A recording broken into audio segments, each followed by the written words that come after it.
Садыр ага, биринчиден убакыт бөлүп кабыл алганыңызга ыраазычылык билдирели. Анда көп күттүрбөйлү коомдогу эң кызуу талкууланып жаткан темаларга, суроолорго кайрылсак.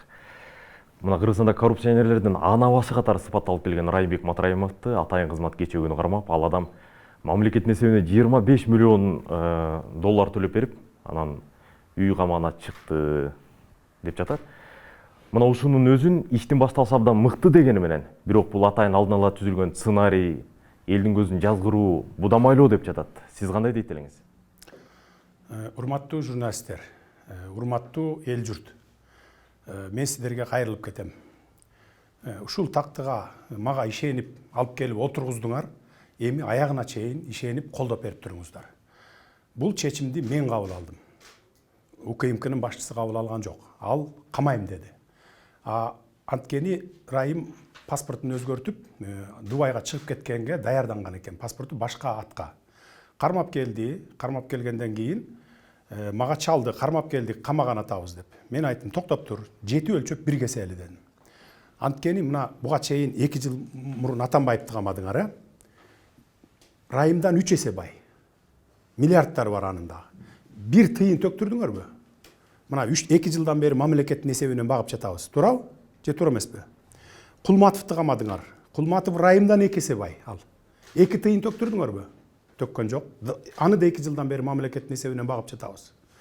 Ошол эле сыяктуу Албек Ибраимов, Сапар Исаков тест боюнча деп жатат. Эшматов, Ташматов бирөөнөн ушу мамлекетке, казынага бир тыйын төктүрдүңөрбү? Жок да. Мен башкача жол менен кетип атам. Менин иштөө стилим башкача. Муну биз жети өлчөп бир кесип атабыз. Мисалы, Райымды азыр апарып 5 секундта камап койсок болот. 4 дубалда жата берет. Бир тыйын келбейт. Анткени ал өзү камалгандан кийин шотторунун баары жабылат. Ал өзү болмойын которулуп келбейт акчалары. Кустура албайбыз мындайча айтканда. Жылда буланат сот процесси. Мына азыр жана болгону эгерде камап азыр конфискация кылабыз, баарын ушинтип камап жатып алып тергейбиз ишти десек, анда бир үйүн алат экенбиз, бир машинесин алат экенбиз, макул бир башка бир объектисин алалык. Ал 24 миллион эмес, 2 миллионго да чыкпаган имущество болот да. Ошондуктан мен силерден суранам. Бардыгы бир эле Райым эмес, бардык коррупционерлер кусат. Биз кустуруу жолу менен кетебиз. Куспайбы анда камалат. Бул азыр кечээ күнү дароо камалгандан кийин 80 миллион сом төктү. Эми тергөө органдары менен келишип, макулдашып иштеше турган болду. Ноябрдын аягына чейин 2 миллиард сом төгөт. Андан кийин эми бул баш эле, азыр тергөө жүрө элек, азыр изилдене элек. Мына Ташиевдин чыкканы, кызматка чыкканы 3 эле күн болду мына. 3 күндүн ичинде кармап келди мына. Мен чыкканым деле жумушка 3 эле күн болбоду. Анан эми эчтеке боло элек деле баягы мындай паникага түшүп, мына мурун сүйлөшүп алышыптыр, анан чыгарып ийип атат дегенди ушул токтотуп, тескерисинче журналисттер, ушу эл журт, ушу биз жасап аткан ишке колдон буттан алып жардам берип турсаңар деп атабыз да. Коомчулук азыр талап кылса 5 секундта алып барып туруп жаап койгонго болот. Бирок андан эмне пайда? Биз бюджетке акча түшүрөлү да. Бюджет дефицитибиз 30 миллиардтан ашык экен мына жылдын аягына чейин. Бир айлык ушул коррупционерлерден мурдакы, азыр дагы министрликтерде отурат коррупционерлер бардыгы мага информациялар келип атат, маалыматтарды алып атам. Бардыгына кайрылуу жасайм. Сиздерден чыккандан кийин ошо кайрылуу жасайм, ошол жерде өз сөзүмдү айтам муну дагы. Бул чечимди тасыйф эмес, мен кабыл алдым деп калдыңыз. Ошондун өзүндө сиз өзүңүздүн ыйгар муктардан ашача башка бир атайын кызматтын мекеменин ишине кийлигип кеткен жоксузбу? Мен алардын ишине кийлигишкен жокмун, аша чапкан жокмун. Бул саясий иш болгондон кийин кандай гана бул резонанстуу иш да. Ошондуктан бул бардык жоопкерчилик менин мойнумда турат. Мисалы, Ташиев кандай чечим кабыл алса дагы акыр аягы келип менден сурак болот. Туурабы же туура эмеспи? Мамлекет башчы катары эл ишенип алып келип отургузду. Ошон үчүн биз кеңештик. Кеңешип туруп, биринчи эгерде кусабыз, төгөбүз ошо бай ичкен жегенибизди, уурдагандарыбызды кайра бюджетке кайтарабыз дегендерди камабай баарын кайтартып төктүрөлү деп атабыз. Айтайын дегени мына 2 миллиард сомду төлөй турган болду деп атасыз, башталышында эле. Эгер сиздин көздөгөнүңүз мындан көп болсо, анда канча сумма жөнүндө кеп болуп жатат? Азыр эми иш баштала элек да. Мына азыр жаңы кармап келип камады. Эгерде ал азыр Дубайга чыгып кеткен болсо, биз анда жылдап издеп жатмакпыз. Дубай бизге бермек эмес. Анткени Дубай менен биздин келишим жок ортодо. Баягы качып кеткендерди өткөрүп берүү боюнчачы. Мына азыр канча качып жүрөт. Мурдакы бийликтин учурунда качып кеткендер бүгүн деле качып жүрбөйбү мына. 5 жылдап, 10 жылдап качып жүрөт го. Бирөөнү кармап келип, бир тыйын төктүрө алдыбы мурдакы бийлик? Жок да. Анан биз баягы радикалдуу кадамдарга барбай, андан көрөкчө биз баягы жети өлчөп бир кесип, мамлекетке элдин кызыкчылыгына пайда алып келе турган жол менен кетели. Бирок аягында барып тергөө иштери жүрөт, бардыгы бүтөт, анан сотко барат, сот чечим чыгарат. Үй абагына чыгарып койгонуңуздар Садыр Жапаров Райымбек Матраимовго боор тартып, жан тартып аткандай көрүнүп калбайбы коомго? Мен агам боор тартып жан тарткандай мен аны тааныбаймын. Сүйлөшүп да көргөн эмесмин, билбеймин мен. Ага боор тарткыдай мен эмне? Мен бир тууганым болсо бир жөн, бир тууганым болсо дагы эгерде уурдаса камайбыз. Биз бардыгын мамлекеттин, элдин кызыкчылыгы үчүн жасайбыз. Мен өз кызыкчылыгым үчүн эч нерсе жасабайм, ташыйт дагы ошондой. Райымбек Матраимов Дубайды көздөй качып кетмей экен, үлгүрүп кармап калдык деп жатасыздар. Паспорту алмаштырган экен, бизде паспорттун копиясы жатат. Ал кишинин тарапташтары бул киши мыйзамды сыйлап, атайын жооп берем деп эч жакка качпай, керек болсо УКМКга өзү барган деп жатат да. Эми туугандардын кандай айтканын уккан жокмун, эми ар саясатта айтыла берет да. Парламенттик президенттик шайлоого сиз бирде туруп катышсам, катышпайм же так чечим кабыл ала элекмин деп айтып жатасыз буга чейин.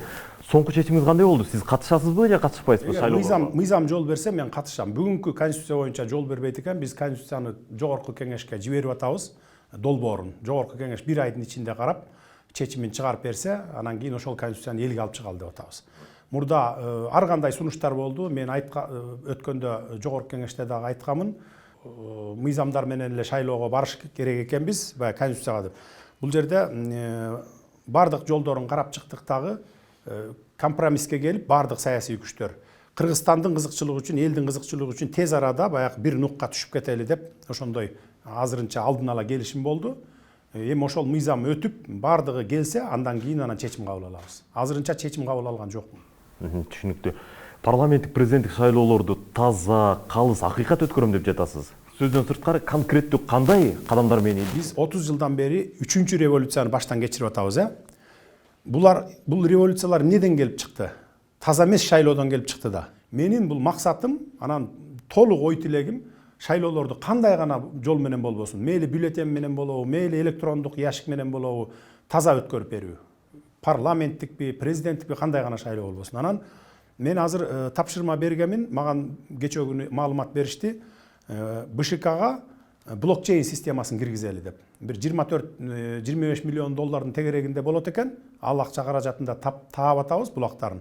Блокчейн системасын киргизип таштайбыз. Мына 3 айдын ичинде деп атат. Балким ушу келаткан шайлоолорго үлгүрүп калышыбыз мүмкүн. Үлгүрбөсөк, ал шайлоолордон кийин сөзсүз жасатып киргизебиз. Блокчейн системасын түшүнөсүз да. Ооба. Ал жерден эч ким жасоого мүмкүн эмес. Купуялуулугу корголгон. Купуялуулугу корголгон. Анан кийин мисалы сиз Баткенде туруп добуш берсеңиз, автоматтык түрдө сиздин добушуңуз чыгат баягы жерден. Эгерде уурдалып атса же башка жасалып атса, башка мисалы 4 аппарат турат да, 4 баягы центр. 3 центри блокко коет. Мына ошондой. Ал жасоого мүмкүн эмес аны. Эл кандай добуш берсе, так ошондой добушу чыга турган система. Мына ошону орнотобуз. Мен азыр убакыт керек, мага ошону орнотуп кетем. Андан кийин шайлоо жөнүндө маселе көтөрүлбөйт. Таза өттү, таза эмес өттү деген маселе. Жогорку кеңештин депутаттарынын алдында сиз шайлоого барбайсызбы деген маселени кабыргасынан коюшканда, сиз барбайм дедиңиз эле. Эгер мыйзамдар жол бербесе, барбайм. Мыйзамдар жол берсе, барам. Ал азыр чечилелек маселе. 50-50 болуп турган маселе. Мына азыр пандемия өтө олуттуу маселе болуп турат. Анын коркунучу жоюлуп кеткен жок. Сиз дайындаган саламаттык сактоо министри даярдык баардыгы шаймашай, баары жайында деп ишендирип жатат. Сиз өзүңүз ушуга ишенесизби?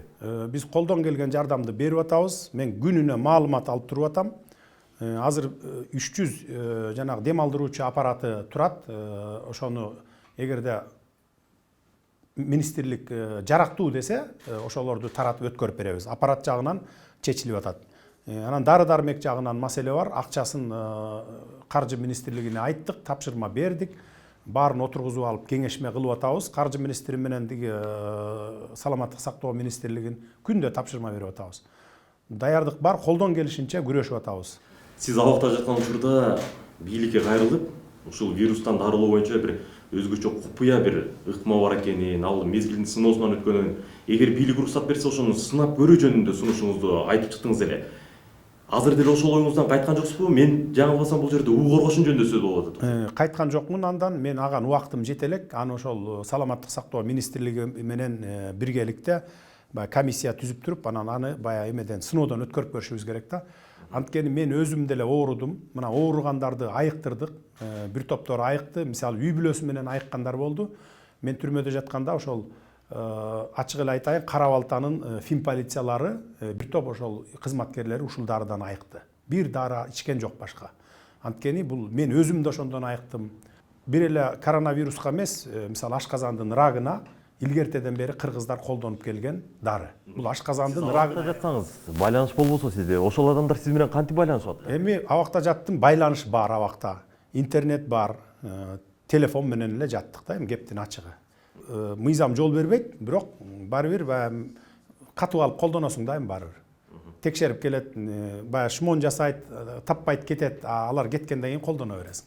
Мыйзамда кайсы бир маселелер президенттин ыйгарым укугуна кирсе, кайсы бири өкмөт башчылыгына кирбейт деп мындай талашып тартышып келишет да.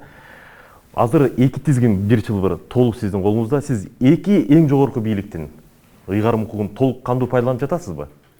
Мыйзамдарда бизде көп мүчүлүштүктөр бар да. Бир мыйзам экинчи мыйзамга каршы келип калат.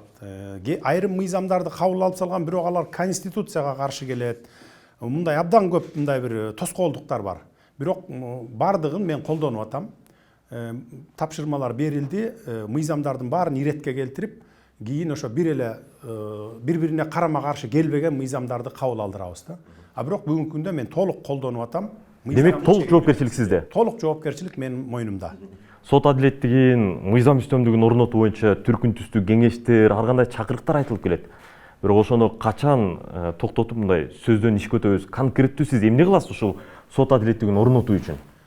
Сот системасын мен 2011-жылы эсиңерде болсо реформа баштаганда баягы 100дөй кишини алып келип алып, кыйкыртып, мени комитеттин төрагалыгынан кетсин дедиртип, баягы мен жасап аткан реформаны токтоттурушкандагы кайра бүгүнкү сот системасын түзүп алышкан. Бүгүнкү сот системасы ак үй, көк үйдөн бир эле звонок болсо коркконунан чечет. Анткени көз каранды. Сот системасын биз толук көз карандысыз кылабыз. Ага убакыт керек. Мына 3 ай, 4 айлык убакытта биз бүтүрөбүз, аны көп бүтүрбөйбүз жыйынтыгын. Анткени мыйзамдар даяр турат, аларды ошо бир сыйра карап, балким кичине өзгөртүүлөрдү киргизебизби, жогорку кеңеш аркылуу өткөрүп алып туруп, баягы 2011-жылы баштаган сот реформаны аягына чыгарам. Менин ал максатымда турат. Сот адилеттигинин мааниси, анын мазмуну эмнеде? Ал эмне үчүн керек? Өлкөдө адилетсиздик орногон өлкөдө, анан мыйзамсыздык орногон өлкөдө эч качан өнүгүү болбойт. Анан адамдар дагы мындай ишенимдүү жашай албай калат да. Биз сот системасы адилеттүү болсо, мыйзамдуу чечимдерди кабыл алса, коррупцияга аралашып кетпесе, анда ошол элге, мамлекет үчүн баягы ишенимдүү болот дагы, мамлекет өнүгөт. Тоталитардык десем баягы аса чаап кетебиз го, бирок авторитардык деп сыпатталып келген бийликтин запкысын тарткан адам катары сиз демократияны өнүктүрүү, адам укуктарын жактоо жагында ушул маселеде эмне кыласыз конкреттүү? Демократияны өнүгүшүн мен толук колдоймун. Мурункулар окшоп сени сындаган бирөөнү алып барып камап, же болбосо иш козгоп, же артынан аңдытып, андай менде жок. Аны бардыгын айттым. Мурункудай кыскасын айтканда куугунтук болбойт. Эч кандай адам укуктарын бузуу болбойт. Бардыгын карап атабыз. Мыйзам кабыл алганда да мына конституциянын да долбоору даярдалып атат. Сурап атам аны дагы только адам укуктары толук сакталгандай болсун. Дүйнөлүк коомчулук бизге бир эч кандай бир доомат койбогондой болсун деп ошол талаптарды коюп атабыз. Сиз жана сиздин эң жакын өнөктөштөрүңүз мурдагы президент Сооронбай Жээнбековду өзү каалаган мөөнөттөн дагы эртерээк кызматтан кетүүгө аргасыз кылды. Бул жерде бир купуя сыр жатат, бул жерде бир чоң бир кутум бар деп болжоп жатышат да. Чындыгында парламенттик шайлоодон кийин кызматтан кетем деп аткан президент эмнеден улам мындай чукул өзгөрүүгө, чукул чечимге барды? Эч кандай купуялуулугу жок. Өзү деле эми жакын арада маек берсе керек, маек берсе айтат болуш керек. Эч кандай купуялуулугу жок. Бул жерде элдин талабы болду. Центр избирком тарасын, башка жаңылары келсин, анан Сооронбай Жээнбеков президент кетсин деп. Менин оюмча отуруп кайра шайлоо өткөрүү, ушул эле Центр избирком менен ошол эле өзү кайра шайлоо өткөргөнгө моралдык укугу жок эле. Аны өзү деле сезип турду да. Анан эми бийлик деген баягы кыйын болот экен, таштап кетип калыш. Ошон үчүн баягы 10 чакты күнгө созулуп кетти. Эгер биринчи эле күнү макул болуп, баягы биринчи күнү макулдашкан бойдон сөзүнө туруп, неме кылганда эртерээк стабилдешип кетмекпиз да. Демек тактоо үчүн биринчи күнү деп калдыңыз. ошол учурда дароо эле кызматтан кетүү жөнүндө макулдугун берди беле сиздерге? Биз сүйлөшүүлөр жүргөн, мен жалгыз жүргөн эмес, сүйлөшкөн эмесмин. Талант Мамытов депутат катышып отурган, ошол жерде сүйлөшкөндө болду, эми стабилдүүлүк орноп калсын, мародерчулук болуп кетпесин, жанагыдай атышуу болуп кетпесин, элдер бири-бири менен кагышып кетпесин деп сүйлөшүп, макулдашканда ошентип кол алышканбыз. Мына ушул парламенттен өтүп алгандан кийин, меникин бекитип бергенден кийин 2-3 күндүн ичинде парламентке барып, элдин алдына сүйлөп, элден кечирим сурап, ушундай кылып туруп, анан татынакай экспе болуп кетейин деген сөз болгон. Анда парламенттик шайлоодон кийин кетем деген сөз кайдан чыкты анда? Эми ал кийин чыкты да, айнып кеткенден кийин чыкты. Анын тегерегиндегилер курчап алып, мына туура эмес маалыматтарды жеткирип жүргөндө тегерегинде 5-6 адам болгон. Мен ошондо эле айттым, тегерегиңиздерге ишенбеңиз, акыбал сизге жеткизип аткандай эмес, алар туура эмес жеткизип атат, кетпеңиз деп атат. А эл болсо талап кылып атат деп. А эл журналисттер айтып атпайбы, Садыр Жапаровдун эле тарапташтары деп. Жок, менин тарапташтарым эле эмес. Бардык күчтөр биригип келип кеткин деп турбадыбы. Негизи эле саясатчылар сиздер кандай өлчөйсүздөр эл деген түшүнүктү?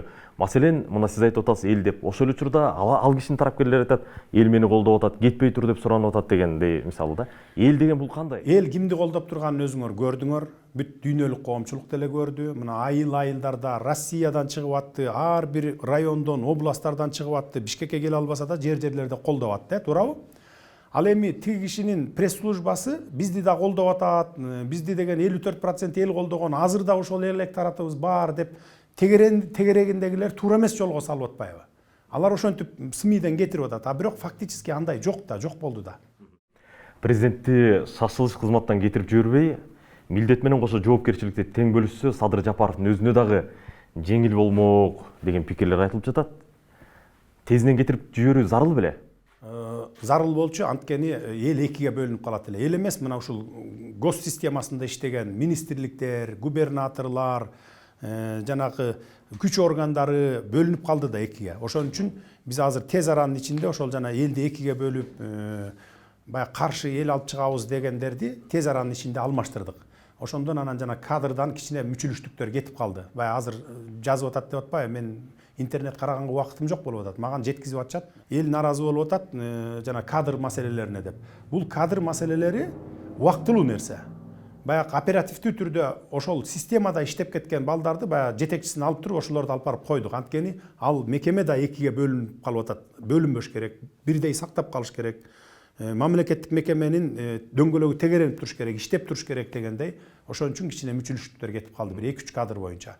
Эми кадрлар бул убактылуу нерсе. 3 айдан кийин кайра бардык баягы реформа, жаңы конституция кабыл алсак, реформалар башталганда бардык кадрлар өзүнүн кесиптик баягы кесиптик жагына конкурс менен барышат. Бардыгы конкурс менен. Бүт жаштар катышса болот, мейли орто жаштагылар катышсын, аксакалдар да катышсын, бирок кимиси күчтүү болсо ошол адистиги менен ошолор өтөт. Мурдакыдай тууган уругун же болбосо куда сөөктү алып барып мына могу жерге коюп коелу иштей берет деп реформадан кийин андай болбойт. Мен аган сөз берем. Конституция боюнча адистер президенттин милдетин аткаруучу референдум өткөрө албайт, баш мыйзамды өзгөртө албайт деп жатышпайбы? Сиз кандай дейсиз? Мыйзамды сактайсызбы? Мен өзгөртпөйм, референдумду дагы мен жарыялабайм. Аны жогорку кеңеш азыр бүгүн мына отурат, жогорку кеңеш, аларды эч ким таратып ийген жок, иштеп атат. Ал ошолордун чечими. Кандай чечим кабыл алса, алар ошого баш ийебиз. Тышкы саясатта Орусия стратегиялык өнөктөш экенин баса билип айттыңыз. Ошол учурда Америка Кошмо Штаттары Европа өлкөлөрү менен кызматташуу, алака кандай болот? Азыркыдай эле кала береби же азыркыдан жакшыраак болобу? Биз орустар менен мурдатан бери стратегиялык өнөктөшпүз, илгертен бери. Мына уже 100 жылдан ашып кетти. Ошол бойдон калат деп атабыз. Анткени биз орустар менен көп нерсе байланыштырып турат. Аны ажырата албайт, билесиздер өзүңөр. Геополитикалык акыбал, анан аскердик кызматташуубуз деген бар, жана башка экономикалык. Калган мамлекеттер менен, Америка болобу, Кытай болобу, кошуна өлкөлөр менен, Европа менен биз эч кандай баягы бир проблема жок, иштешип кете беребиз. Эки тараптуу кызыкчылык болсо, биз иштешебиз. Анан тең ата сүйлөшүп иштешебиз. Мурдакыдай болбойт. Салыштырмалуу айтсак, ошол эле АКШ менен, ошол эле Европа өлкөлөрү менен азыркыдан жакшы болобу же азыркы калыбында эле калабы? Азыркыдан да жакшыртканга аракет кылабыз. Анткени биз эч кандай бир жаман бир дагы өлкө менен бир конфликтке барбайбыз. Кошуна өлкөлөр менен дагы баягы алыскы туугандан жакынкы кошуна дейт. Кошуна өлкөлөр менен дагы мындан да жакшыртканга аракет кылабыз. Болгон күчүмдү жумшайбыз. Буга чейин өлкө жетекчилери кумтөр менен чечүүчү сүйлөшүүлөрдө өздөрү кыңгыр иштерге аралашып кетерин айтып, Кыргызстандын кызыкчылыгын коргоп калуу маселесине келгенде сизге бийликтин колдоосу жетпей калганын такай айтып келгенсиз, элге убадан да ошентип бергенсиз. Азыр сиз каалагандай ошол элге убада бергендегидей мүмкүнчүлүк, чечүүчү күчтөрдүн баары сизге колуңузга тапшырылды да. Кандай болот эми? Кумтөр боюнча эсиңиздерде бар, 10 жыл мурун мен ишти баштап, 10 жыл мурун мамлекетке алалы дегенмин. Андан бери 10 жыл өттү. Эмне деген алтындар чыгып кетти мына. Азыр аякта таштанды менен гана жанагы хвостохранилище калды. Эми да алтындын запасы бар экен бир аз, азыр иштетип атышат алар. Анан эми биз азыр барып туруп кумтөрдү сразу өткөрүп алсак, биз таштанды менен гана хвостохранилищени алабыз да. Анан калган ошо бир аз алтын тиет бизге. Биз андан көрөкчө жети өлчөп биргешишибиз керек. Мен дагы бир жолу айтайын. Мен ал позициямдан кайткан жокмун. Бирок азыр мен маалыматым жок да, толук маалымат ала элекмин. Мен тапшырма бердим, кыргыз алтынды чакырдым, баардык маалыматты мага алып келсин, канча запас алтын калды, рекультивацияга канча акча кетет, ошонун баардыгын алгандан кийин мен чечимди кабыл алам, сөзсүз алам. Сентера Голдко 3 бизден өкүл барат, жана совет директоровго. Бирөөнү ошол бүт баардыгын ыкый-чыкыйына чейин билген, Теңиз Бөлтүрүк деген ошо дүйнөлүк масштабта иштеп жүргөн баягы компанияларды башкарган бир кишини койдум ошо жерге. Кечээ күнү ошону койдум. Ал дагы аяктан маалымат алып берет. Анан ошондон кийин анан чечим кабыл алалы. Анан келе калып эле барып туруп эле мен ушул сөзүмө турушум керек, мен ушинтип айткам деп эле барып баса калып алгандан кийин ар жагы эмне болуп кетет аны. Мен муну 10 жыл мурун айткам да, билесиздер да. Алыш керек деп айткам. 2 жыл мурун түрмөдө жатканда журналисттер барып менден интервью алды. Мен ар бир эмени карап отурам интернеттен. Азыр уже барып алышка кыйын болуп калды. Риск бар, чоң риск бар. Андан көрөкчө ошону аягына чейин иштетсин, бирок биздин пайдага болсун. Бардык түшүп аткан таза киреше биздин пайдага түссүн Кыргызстандын. Аягында бүтүрүп, азыр рекультивациясын жасатып, баягы дамбаларды курдуруп, аякта катастрофа жүрбөгүдөй кылып берип кетсин деп айтканым бар. Бирок ушул жагына да кайрылабыз азыр. Сиз эски карьерди айтып жатсаңыз керек. Андан сырткары кеминде 15.000 гектар жаратылыш коргуу деп эсептелип келген жерден 16.000 гектар. Кеминде 15.000 деп жатабыз. Ошол Абыл Газиевдин колу менен берилиптир. Ал жерде ошо 40 тонна алтындын запасы бар деп мага маалымат беришти. Бардык маалыматты алгандан кийин мен элге ачык, так жарыя кыламын. Мына момундай чечимге келдик деп туруп. Анан эл өзү баасын берет. Ушул 16.000 гектар жер сиздин чечимди өзгөртүшү мүмкүнбү? Мурунку позицияңызга кайтара алабы? 40 тоннадай алтын бар экен деп атасыз. Эми анын баарын ошо көрөлү да биринчи. Мен азыр кыйнабай тургула, жарга такабай тургула, мен чечимди кабыл алам. Ошондо эл өз бааңарды бересиңер ошондо. 360 гектар жерге төгүлгөн уу калдыктар жөнүндө кеп кылып келгенсиз.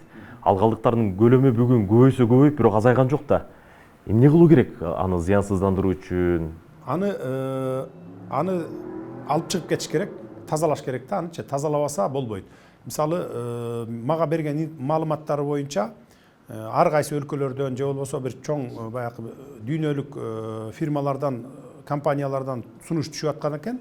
Аны алып туруп биз переработка кылып, анын алдында да алтын жатат да, 100 тоннадан ашыгыраак алтын запасы бар да, баягы толук алтынды бөлүп ала албайт, баягы эме менен, пульпа менен эмеге кирип кетет да, хвостохранилище. Ошону переработка кылып алабыз деген компаниялар бар экен. Алардын дагы сунушун карап көрөбүз. Эгерде аны биз азыр тез аранын ичинде жок кылып тазалабасак, Петров көлү деген бар, анын үстүндө турат. Эгер ал жарылып кете турган болсо, тигини баягы шыпырат, ал нарын калпарып куят, ошо менен ар жагын уже өзүңөр билесиңер эмне болорун. Бардык жагын аны карап атабыз. Аны тез арада чечим кабыл алабыз. Биринчи максатым ошол. 1998-жылы Барскон суусуна цианид төгүлгөндө, сиз муну дагы кийин эскерип жазып жүргөн жайыңыз бар. Ошондо айрым бир боюнда бар келиндерди мажбурлап боюнан алдырды деген маалыматты жаздыңыз эле. Бул чындап эле ошондой маалымат болгонбу, же сиздин окурмандарга, же электоратыңызга драмалаштырып, аларга таасир этүү үчүн жазылганбы? Мына мен болгон окуя бул, мени Барскондун эли калпайттырбайт. Бул болгон окуя. Бардык Барскон айылын жанагы пансионаттарга көчүргөн ал убакта. Көчүрүп, баягы суудан ууланып калбасын деп. Барын көчүрүп келип ошондой окуялар болгон да. Бул болгон окуя. Кумтөр дегенде дароо эле алтынды түшүнөбүз да, бирок ал жерде тонналаган күкүрт, вольфрам, дагы башка бир элементтер бар экени жөнүндө сөз болуп жүрөт да. Ушулар жалпы байлыкка кошулуп эсептелингенби, же эсеп алтын үчүн гана жүрүп атабы? Бул жерде булар азыр алтын менен гана күмүштү алышат да. Андан чыккан отходду жез болот, платина, палладий бар, күкүртү бар дегендей. Аларды бай отход катары кылып туруп карабалтадан эле вагондорго жүктөп туруп Финляндияга же дагы башка өлкөлөргө жиберип ошол жактан переработка кылдырат экен. Бирок ал кайра кайтарылып бизге келбейт. Бүт ошо бойдон чыгып кетет да мына. Ошолордун пайдасына иштеп атат. Демек алтын менен күмүш гана эсептелип жатат деген сөз, туурабы? Алтын менен гана күмүш эсептелип жатат. Башка эчтеке. Башкасынын баары баягы отход деп туруп жөнөтүп ийет экен да мына. Саясатка аралашкан 10 жыл деп аталган китебиңизде сиз 2010 жылдан кийин Кыргызстанда эң таасирдүү адамдар бийликте турган Манас аэропорту аркылуу бир нече алтын куймаларын алып кете турган болгонун, ал жашыруу маалымат сизге алдын ала келгенин, сиз бул тууралуу ошол эле Текебаевка, Кууловго айтып, абдан мындай аркасына түшүп аңдыганыңыздарга карабай качырып жибердик деп жаздыңыз эле да. Ошол окуя чынбы? Чын болсо, бүгүн кайра ошол маселеге кайрыласызбы? 2010 жылы ушул болгон окуя, анткени ошо революциядан кийин башаламандык болуп аткан, анан президенттик шайлоо күн болчу. 30 октябрь болсо керек эле. Маган улуттук коопсуздук кызматкерлеринин 2 кызматкери келип ушул маалыматты айтты. Депутаттардын гана алы жетет, башка биздин алыбыз жетпей калды, анткени чоң кишилер аралашып атат. 3 тонна алтын чыгып кетет бүгүн Турцияга деп. Турцияда бир жер титирөө болуп эле ошого гуманитарлык груз жеткизип атабыз деген. Эми Турция биздин гуманитарлык грузга муктаж эмес. Тем более ун, анан суу. Элестетиңиз, мына кадимки эле жанагы эле баклажкадагы эле суулар. Туркия, Арабия өлкөлөрүн суу менен камсыз кылат. Биздин сууга муктаж эмес алар. Анан ошентип маалымат келгенден кийин мен Текебаевка айттым, Кууловко, Ташиевке, анда Келдибеков спикер эле аганы айтып, ошо менен кармайлы деп бардык. Бирок мен жалгыз болуп калдым. Эч ким көңүл бурган жок. Ал түнү учпай калды деди самолетту. Ошо менен биз кеттик, бүгүн учпай калды. Бирок түнү менен таңга маал учуруп ийишиптир да. Ошо менен чыгып кетти. Эмне болот эми? Ошого кайрыласызбы? Кайрылып келебиз. Анын бардыгына кайрылып келебиз. Мына мен дача суу боюнча дагы тапшырма бердим. Баарын иликтегиле күнөөлүүлөр жазасын алыш керек деп. Дача сууга да кайрылып келебиз. 3 тонна алтын жөнүндө кеп болгондо кайсы бийлик адамы жөнүндө сөз жүрүп жатат? Эми ал убакта деген Роза Отунбаева убактылуу баягы президент эмес беле? Баягы переходной периоддун президенти деп алып турган.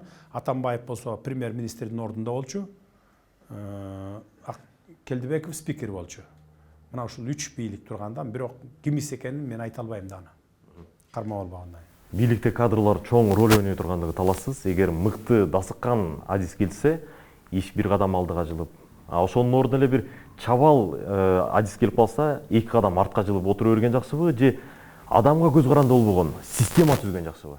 Биз ошол системаны түзүп атабыз. Мына 3 айлык убакыт бергиле, конституцияны өткөрүп алалы, андан кийин бардык министрликтерди бири-бирин кайталаган жана бири-биринин ишин кайталагандар барго, ошолордун бардыгын бириктирип туруп биз чакан гана министрликтер түзөбүз. Ошондон кийин мен дагы бир жолу айтып коеюн, кайталайын.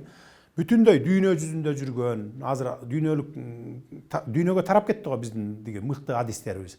Кыргызстандын ичинде деле жүрөт мыкты адистерибиз, бирок кызматы жок. Анткени бул ак үйдө, көк үйдө таанышың болбосо, же акчаң болбосо, жумушка орноша алчу эмессиң мурда.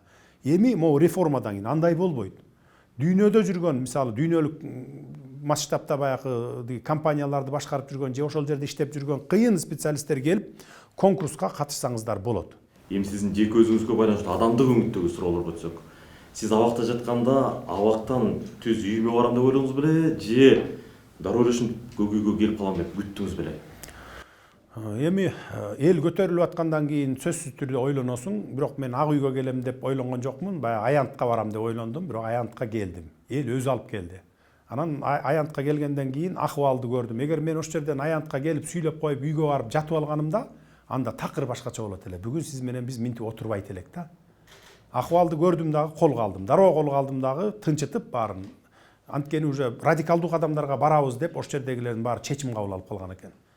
Анан ошо менен чыктык дагы, Камчыбек Ташиев экөөбүз үйгө барып бир чындан чай ичип алып, үйдөгүлөр менен учурашып эле, анан кайра келип туруп, бардыгын тынчытып, анан жана достукка чогултуп, депутаттарды келгиле, тынчтандыралы, бир эмеге конституциялык поляга түшүп кетели, баягы 2010 жылдагыдай болуп кетпесин деп, ошо менен анан мына конституциялык поляга мыйзамдуу бардык жолго салып кеттик жолго. Эркиндикке зар болуп жаткан адам, азыр мына бийлик башына келдиңиз. Анын сезимде трансформация канчалык мындай оор же жеңил болду? Эми мен үчүн жеңил эле болду, анткени мен бардык саясий кырдаалды, эл арасындагы болуп жаткан ар кандай иш чаралардын баары менен кабардар болуп жаттым да, айттым го азыр интернет бар, телефон бар, баары менен кабардар болуп жаттым да, жеңил эле болду. Маектин башында сиз баарын ачык айтып берүүгө убада кылдыңыз. Ошондон улам сурай турган маселе, абакта жаткан учуруңузда сиз бир күнү кызыл жайын канга боелуп кол салганыңыз жөнүндө видео, сүрөт тарады. Көп өтпөй сиз шок абалында өзүм кол салдым деген мазмунда билдирүү кылдыңыз эле. Бул сурооңузга мен азыр жооп бербей турайын, анткени Алмазбек Атамбаев камакта жатат. Ошого байланыштуу бул. Ошон үчүн мен азыр буга жооп бербей турайын да. Моралдык жактан ага дагы туура эмес болуп калат, ошон үчүн мен жооп бербей турайм. Мен кийин буга ачыгын жооп берем. Мына сиздин өзүңүздү ошол окуядан улам мына азыр деле криминалга абдан тыгыз байланыштырып жатышат. Сиз болсо криминал дегенде такыр ооз калбай эле криминалды мен түп тамырынан жоём дедиңиз. Ушул убадаңыздын өтөөсүнө кантип чыгасыз, мүмкүнбү? Эми мындай да, криминалга байланыштырганы ошо мен түрмөгө жатып калып, анан чыгып келген үчүн эле байланыштырып атат да. Мисалы, могу столдун бети тегерете мындай колючка деп коюңуз, элестетип коюңуз. Мен жаткан түрмө. Биринчи Молдовановкадагы. 1000 киши, 1000 адам жатат ошол жерде. 1000 адамдын мына ортосунда общак деп коет да, аякта алардын тили менен. 60-70 адам болот. 100 адам деп коелу. Мына ушулар өзүнүн тагдырын, өзүнүн өмүрүн толугу менен криминалдык мирге арнаган балдар да булар. Мына ошолор башкарат. А бияктагы 900 киши жөнөкөй эле карапайым эле элдин балдары. Карапайым элдин балдары. Мен окшогон мынакей мен. Мен бу жерге общакка барып жашап, ушулар менен мындай бир чырмалышып кеткен жокмун да. Могу жердеги эл менен эле карапайым эл менен аралашып жашадым. Мен түрмөгө адилетсиз түштүм, мыйзамсыз түштүм. Жөн эле баягы зордоп апарып камап коюшту. Мен окшоп камалган 1000 деген балдар бар түрмөнүн ичинде. 1000 деген. Менин төбөм көрүнгөн үчүн эл билип атты. Силер жазып аттыңар, айтып аттыңар, туура эмес камалды. Мына Каптагайбай мунун чатагы жок болчу, а жерге катыштыгы жок эле десе да болбой эле камап койду деп. Же күбө жок, же жабырлануучу жок. Мен жөн эле алып барып күчкө салып камап коет атпайбы? Мен окшогон 1000 деген балдар бар. Мен ошолордун баардыгын жакшы билем. Мына бүгүн ГСИНге тапшырма бердим. Ошолордун баардыгын ревизия кылгыла.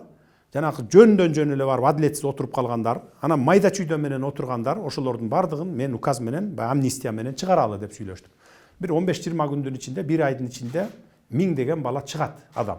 Анан ошондо дагы анан дүңгүрөтүп тескери жазбагыла да, ошону туура түшүнгүлө. Алардын деле өзүнөн көрөсүңөр кандай балдар экенинчи. Мен адилеттүүлүк орнотом, мыйзамдуулукту орнотом деп келдим мамлекетте, туурабы? Мен ошону орнотушум керек. Мейли мени жакшы көрөбү, жаман көрөбү, бирок адилеттүүлүктү, мыйзамдуулукту орнотушум керек. Эркин басып, эркин ойлоп, эркин сүйлөөнүн бактысы адам үчүн канчалык? Эркин ойлоп, эркин сүйлөш, конечно, бактылуу да адамчы, бактылуу болот. Эгер эркин жүрсөң, баягы сени эч ким бир мындай бир кыспаса, демократия болсо, сен өзүңдүн каалаганыңды айта алсаң, каалаган ой пикириңди айта алсаң, бул адамдын сөзсүз бактысы да мына. Мына анан дагы эсиме келгенде айтып кетейин. Жана криминалдардын бардыгына биз тапшырма бердик. Эгерде кимдир бирөө мурдагыларды, мисалы баягы дойлага отуруп, жанагы неме алат го, ар кайсы жерлерден үлүш алып, ушинтип турган бардыгын камагыла дедик. Азыр баарына команда берилди. Жакын арада биз телефон доверияларды түзөбүз. Эгерде кимде ким ошентип кыйнап бирөөнү зордоп, акча алып аткан жери болсо, чалат. Сөзсүз чара колдонобуз аган. Биз буга аябай катуу турушубуз керек. Анткени биз криминалсыз, коррупциясыз өлкөгө айландырабыз деп ошондой максат менен бет алып кетип атабыз. Убакыт бөлүп кабыл алганыңызга ыраазычылык билдирели. Чоң рахмат сизге. Рахмат сиздерге да.